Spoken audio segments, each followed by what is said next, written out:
जिस बिल्डिंग के ऊपर गिरी है वो डॉक्टर्स का हॉस्टल है। इंसिडेंट बनने के विदिन 2-3 मिनट्स में पुलिस, बाकी सभी बॉडियाँ, सिविल एडमिनिस्ट्रेशन, कॉर्पोरेशन वगैरह सभी लोग आ गए थे। फायर फाइटर वगैरह स्थल पे हाजिर है। लोगों को बचाने की और रेस्क्यू करने की कार्रवाई जारी है। ऑलमोस्ट 70 से 80% एरिया हमने क्लीन कर लिया, बाकी आने समय में हम लोग क्लियर कर लेंगे।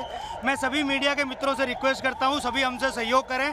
जितनी पुलिस, उसके अलावा जितनी भी agency, army, BSF, CISF, corporation, collector office के सभी स्टाफ, सभी यहाँ काम में लगे हुए हैं। प्लीज़ हमसे सहयोग करिए और थोड़ी सी हमारे लिए जगह बना के रखिए ताकि हम एम्बुलेंस को ग्रीन कॉरिडोर बना के हॉस्पिटल तक पहुँचा सकें। Thank you.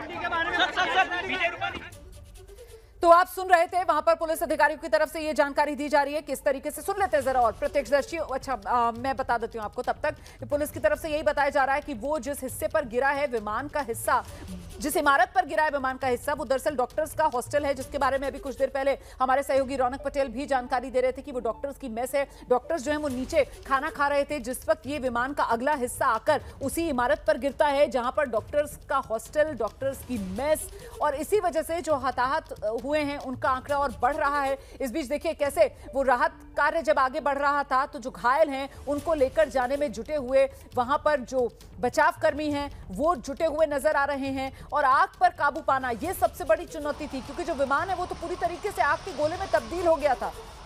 जो दमकल कर्मी हैं वो मौके पर आग बुझाने में जुटे हुए थे, और फिर जो NDRF की टीम, SDRF की टीम या अन्य जो CISF की टीम, जो BSF की टीम मौके पर पहुंच रही थी, वो जल्दी से जल्दी इस मलबे में जो भी लोग फंसे हुए थे उनको बाहर निकालकर अस्पताल पहुंचाने के काम में लगी हुई थी। उस वक्त की ये तस्वीरें आपके सामने हैं। अभी का जो अपडेट है वो ये कि करीब 80% हिस्सा जो है वो इस विमान दुर्घटना का वो क्लियर कर लिया गया है। जो 80% क्रैश का हिस्सा है वो क्लियर कर दिया गया है, और ऐसे में अभी भी मलबे में कुछ निशान जिन्हें आप देखेंगे तो समझ सकते हैं कि कितना भीषण ये हवाई हादसा हुआ है।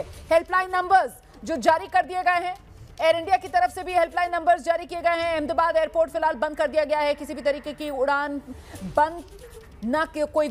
हेलो फ्रेंड्स, आप देख रहे हैं इंडियन व्यूज न्यूज़ चैनल। जैसे कि अहमदाबाद में आज प्लेन क्रैश हुआ है, इसे कयास लगाए जा रहे हैं कि कहीं पाकिस्तान का हाथ तो नहीं है। अहमदाबाद में लाइव प्लेन क्रैश हुआ है। वीडियो पूरा देखें, चैनल सब्सक्राइब करें, वीडियो को शेयर करें।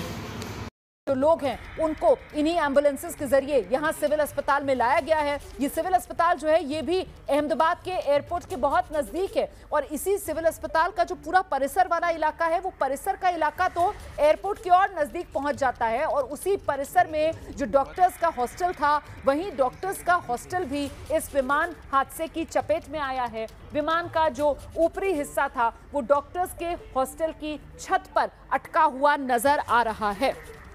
तो ऐसे में ये तस्वीरें जो हम लगातार आपको दिखा रहे हैं, और हम दिखा रहे हैं कैसे ये हादसा हुआ। देखिए दोपहर का वक्त था, करीब 1:30 बजे के आसपास, जब एयर इंडिया का ये विमान फ्लाइट नंबर AI-171 जिसने अहमदाबाद से लंदन गैटविक के लिए उड़ान भरी, लेकिन जैसे ही उड़ान भरी फौरन ही विमान दुर्घटनाग्रस्त हो गया। जो कुछ प्रत्यक्षदर्शी हैं वो बता रहे हैं कि महज 3 मिनट के भीतर मतलब विमान ने बस उड़ान भरी थी अहमदाबाद से और फौरन वहीं एयरपोर्ट भी पार नहीं कर पाया था। वहीं एयरपोर्ट की जो 4 दीवारी थी उसी के बिल्कुल नजदीक जाकर ये विमान क्रैश